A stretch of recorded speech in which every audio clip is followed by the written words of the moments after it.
Okay, let me introduce myself. I'm Phil Peaster, kind of started up at DFC many years ago, more than a half a century ago, I think about 70 years ago now.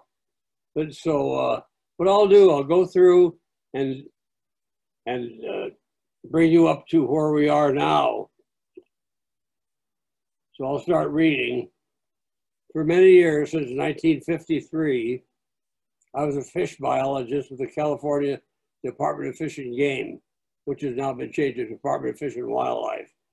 Headquartered in Bishop, California, where I'm sitting right now, a small town in the Owens Valley, located between Death Valley on the east and the towering crest of the Sierra Nevada on the west. The geographic importance of this area, the Owens River, which drains this entire area here, provides about 80% of the water for the city of Los Angeles, and which is itself in the metropolitan complex is about more than 20 million people. Okay, the dates of Friday, July 10, 1964, and April 24th, 1969 are extremely important in the history of the Desert Fishes Council, or DFC. One of the key players in this whole thing we're talking about today, I'll add this, was an ichthyologist from the University of Michigan, Robert Rush Miller, the other one being Professor Carl Hubbs from the Scripps Institution of Oceanography in La Jolla, California, part of the University of California, San Diego. During early July 1964, I received a phone call from Miller in Ann Arbor, Michigan, asking me if I could accompany him and Carl Hubbs. Hubbs, incidentally, was Miller's father-in-law. When Bob was an undergrad there at Michigan, he married Carl's youngest daughter, only daughter, Fran. Asked if I could accompany him and Carl Hubbs to Fish Slough, north of Bishop, to see if there might somehow be a remnant population of the old pupfish, genus Cyprinodon, Cyprinodon, radiosus, Radiosus.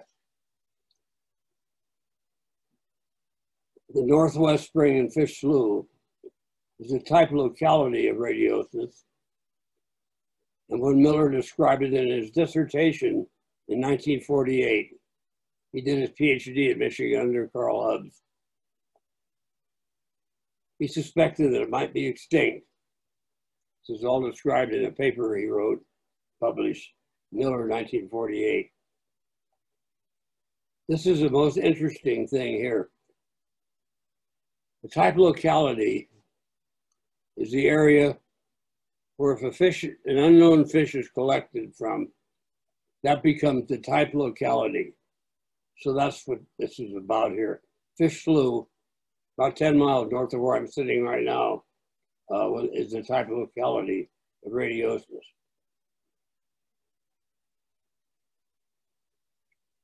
With the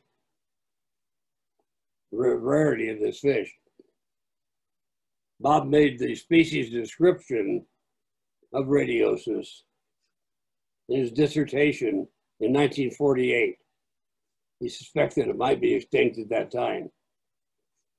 Species description was made from preserved material in the University of Michigan's fish collection. Of course, Ann Arbor, and mainly through Miller and Hubbs' activities. Hubbs, for a while, was a professor at Michigan, and he was very interested in the ocean and marine mammals particularly. They moved then from Ann Arbor to San Diego, or just north of San Diego on the California coast. Okay, species description was made from preserved material in the University of Michigan fish collection. We found the small population that Miller suspected, and this was the first time I had become involved in research on endangered species. I was deeply impressed. My job with the California Department of Fish and Wildlife was to assure the well-being of all forms of aquatic life within my area of responsibility. And here was a species I was not even aware of. Back in that period, right in the middle of the 1900s there, state agencies and federal agencies even were not really interested in non-game species. They wanted a species that would help them sell fishing licenses and things like that. So when I came to some little guy like an Owen's pupfish, Cyprianodon radiostris, this was new to them. The Miller and Hubbs, being really forward-thinking people, this was their life. And they together did most of the early collecting and species descriptions in the Western United States, mainly in the desert areas of California, Nevada, Arizona. I was deeply impressed with this. My job at the California Department of Fish and Wildlife was to ensure the well-being of all forms of aquatic life within my area of responsibility. And here was a species I was not even aware of. This experience caused me to totally shift perspective on my job and to begin research and management on the entirety of the biota and not just those species of economic or sport fishing value. I might add here that the Owens Valley where I'm sitting right now is basically the recreation area for the Los Angeles metropolitan area. So even now, it's kind of at a dead set now after we go from a summer into the early fall. People are still beginning or coming up here. Where my home is, I can look right down Highway 395, which is the main arterial from LA area on up through Bishop and Owens Valley, ending up in Nevada, going clear to the Canadian border. So in any event, I began to shift my job emphasis to all species, not just those of sport fishing value. We are fortunate to have had the input and counsel of Hubbs and Miller and W.L. Minkley. Minkley was a prof at the University or Arizona State University. He passed away several years ago. He was really a giant in desert fish activities.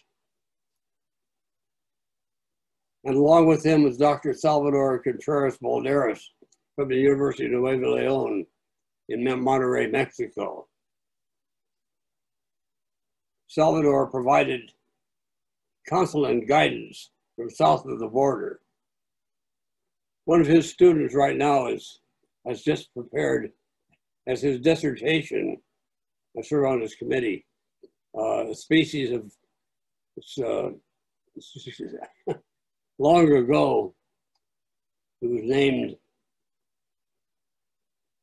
back then it would have been Selmo, but now it's Oncorhynchus micus, one of the many subspecies under Oncorhynchus. Okay, where are we here? Well, these three guys, Miller and Hubbs and Minkley, and four guys, and Salvador, they rank among the finest American ichthyologists of the 20th century. We stand on firm ground academically. But university professors tend to be rather limited in their ability to handle things such as species preservation. They're very good at the technical aspect. It came down to fighting battles with local populations and federal agencies particularly. They needed help.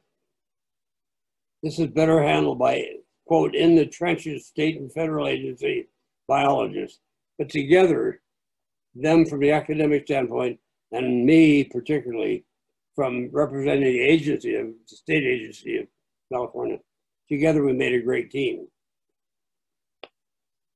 Now, jumping ahead a little bit here, a bit later in 1964, I received a phone call from Dwight Warren, a Park Service resource manager at Death Valley National Park. Knowing that we shared responsibility for the fishes of that area, he told of strange happenings along California Highway 127 and Nevada 373. adjacent to Ash Meadows, and particularly a very unique place called Devil's Hole.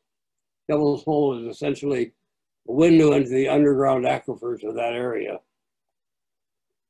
When toward the end of the Pleistocene, into the Holocene,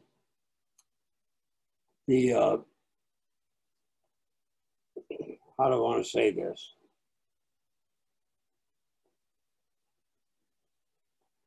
Yeah, okay.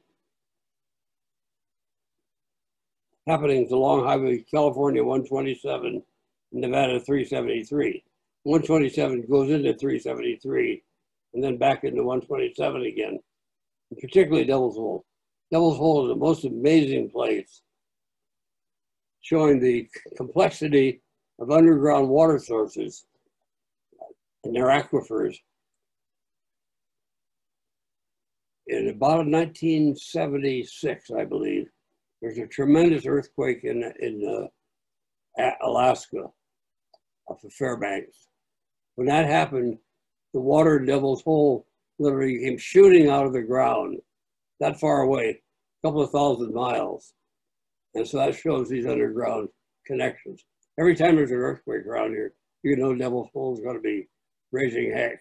It's okay. Large highway signs along 127 and 373 were in evidence, advertising land acquisition and development opportunities in that area. Signs even showed water skiers frolicking in lakes to be built at Ash Meadows. They planned to take that underground water, pump it out from the underground, and fill this recreational lake. Well, fine if you're in the recreation business, but you want to preserve a natural biota, causes you lots of sleepless nights. The potential impacts to aquatic fauna were enormous.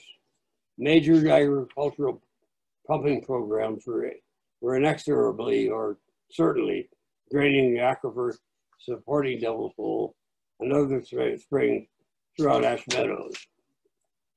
Much of this proposed development was on land managed by the Bureau of Land Management, BLM. That's been an interesting thing with the Black Lives Matter protests we've had lately, same initials there, BLM. Obviously the problem had to be addressed, but I knew of no way to do so. So we spent a few years of uncertainty while we thought of ways to address problems of which we had no experience solving. We're not attorneys. But for myself, even though I've done a huge amount of work in the preservation of native species, I had no academic training at all to prepare me for this. Okay, so I scraped together a meeting in Death Valley scheduled for April 24th, 1969. Attending this meeting were Jim Deacon from UNLV, the late Jim Deacon. He passed away a couple of years ago. Jim Yoakum, Ed Smith, and Lou Myers and Bob Borovica from the Bureau of Land Management, Dwight Warren and Bob Murphy from the National Park Service in Death Valley, Clint Lostetter from the Fish and Wildlife Service in Portland, Oregon, Dale Lockard from the Nevada Department of Wildlife, and myself and Leonard Fisk. Leonard was Chief of Fisheries in California then. Our concerns gradually were understood by Washington bureaucracy. Finally, this is all federal land, so federal agencies, we had to do a lot of learning as we went along. The Fish and Wildlife Service, federal, realized the significance of all this, and things began to happen, spurred on by a Sierra Club lawsuit threatening the Fish and Wildlife Service. They call that legally a writ of mandamus, M-A-N-D-A-M-U-S.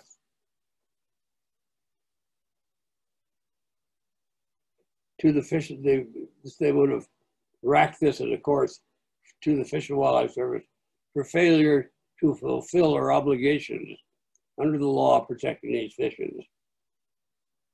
California, in this case, of course, this, I should say too, this is in Nevada. And here I am, a California biologist, messing around with Nevada. And we'll talk about this in just a bit. Okay, they threatened this writ of mandamus to the Fish and Wildlife Service or failure to fulfill our obligations under the law to protect these fishes. This is during the early days too of the Endangered Species Act. We had a lot to learn back then. A good friend, Charles H. Chuck Beecham, happened to be one of my close friends living right here in this little town of Bishop, where I am right now. A good friend, Charles H. Chuck Beecham, from my hometown of Bishop. He had a lot of interest in coastal fishery resources. And so this was during the Richard Nixon administration in Washington,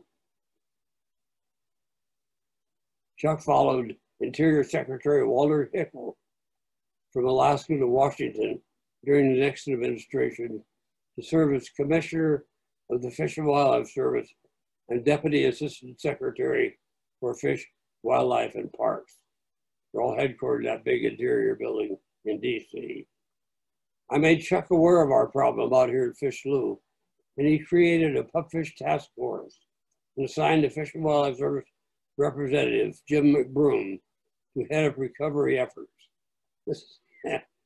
When I first got Chuck on the phone, of course I'd known him literally all my life, I said, Chuck, we got a problem out at Fish Slough. Fish Slough. That's where I used to hunt ducks when I was a kid. Well, I tell you, it helps a lot when the guy you want to convince has a personal interest in these things. Makes a huge difference. I made Chuck aware of the problem, and he created a pupfish task force and assigned the Fish and Wildlife Service representative, Jim McBroom, to head up recovery efforts. This is all chronicled in our book that we call Battle Against Extinction, published by the DFC some years ago. It looked as if the best answer to our problems lay within the law, and McBroom involved a government lawyer, Otto Aho, to look into our possibilities through the legal system. Wholly unlikely guys. Otto Aho was your typical Washington, D.C. lawyer. He showed up in Death Valley. I can remember his white pants and his cranberry colored shoes. Spoken really high there. But he was good at what he did. So he started things going. Otto Aho looked into our possibilities through the legal system. This took our problems into a series of court hearings, ending in 1976 in the U.S. Supreme Court, which we won in June 1976 in an 8-0 Supreme Court judgment, which affirmed that the water under federal land, which would have been BLM land out there, remained in the ownership of the federal government and not the states. This was terribly important. The feds could take a much more objective look. State of Nevada wanted to develop things. And so they wanted that water really bad. The main reason they wanted the water was if they serve as another water source for the city of Las Vegas. We're perpetually out of water. Okay, they affirmed that water under federal land remained in the ownership of the federal government and not the states. Water levels in Devil's Hole provided the focus of the Supreme Court hearing. When this would have been probably in the 30s, Carl Hubbs, who was not a sharp guy, an older gentleman, but he's very smart. He knew the importance of getting backing from the courts. He went, I think, this would have been, I think, in the early 50s. So he went to President Truman. President Truman then started things going to get federal ownership of that land from the state of Nevada. We held our first informal DFC meeting in Death Valley on November 1819 in 1969. We immediately set up recovery teams for the various fishes, not unlike the recovery teams in action today under the Endangered Species Act of 1973, which I went back to Washington several times to help with the drafting of that act. But we were right in the middle of it. They wanted testimony from guys like me. They wanted to make sure the states were involved in putting together that very important act. These recovery plans allowed us to, quote, hold the fort until the ESA, the Endangered Species Act, could provide the required financial and administrative report to keep the fishes alive. You know, being here, right in the middle of all this stuff in California, never have enough money in a state agency. So the act provided funds, and so we could take those funds and help us to get the refuge areas there in Nevada cared for. Okay, our later win in the courts allowed us to acquire the land in Ash Meadows to create the Ash Meadows National Wildlife Refuge, which now covers that entire area. It also served to stabilize water levels within Devil's Hole. We were no longer competing, pumping from agriculture around that area. In a letter to me, this is important here, dated 24 August 1970, in parens, I served as the first president of the DFC. But in this letter, McBroom stated, "We believe it would be a splendid idea if you and others involved with desert fishes establish a council similar to the Desert Bighorn Council to coordinate efforts toward the mutual objective. Such a council could speak with more authority and could add more strength to the effort than the independent effort of individuals. You may wish to consider this proposal at the November meeting." We did, and the Desert Fishing Council was born then in November of 1969. So this year, in our 52nd annual meeting, I served as president for a couple of years, and then it drifted over then into the executive secretary, where I still serve. We're now in our 52nd year of existence, and the council increases its effectiveness. The council increases its effectiveness yearly as we face unprecedented and increased water demands throughout the American West, Southwest, and northern Mexico. Demand in Las Vegas, which is quite near, it's about, excuse me, it's about less than 100 miles from Devil's Hole. Okay, so this particular lines it up. We're now in our 52nd year of existence. The council increases its effectiveness yearly. Got a lot of pollen in the air now. As we face unprecedented and increasing water demands throughout the American Southwest and northern Mexico. So we got a council. Two major references here.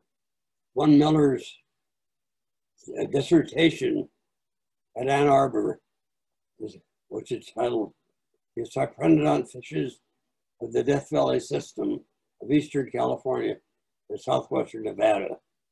This is underneath the miscellaneous publications museums of zoology at Ann Arbor, the University of Michigan. And then my own paper, the chapter in Battle Against Extinction, 1991, Desert Fishes Council, Catalyst for Change in Battle Against Extinction, Native Fish Management in the American West, edited by W. Minkley and James E. Deacon of the University of Nevada, perhaps in Tucson. So that pretty well sums up the early formation of the Desert Fishes Council.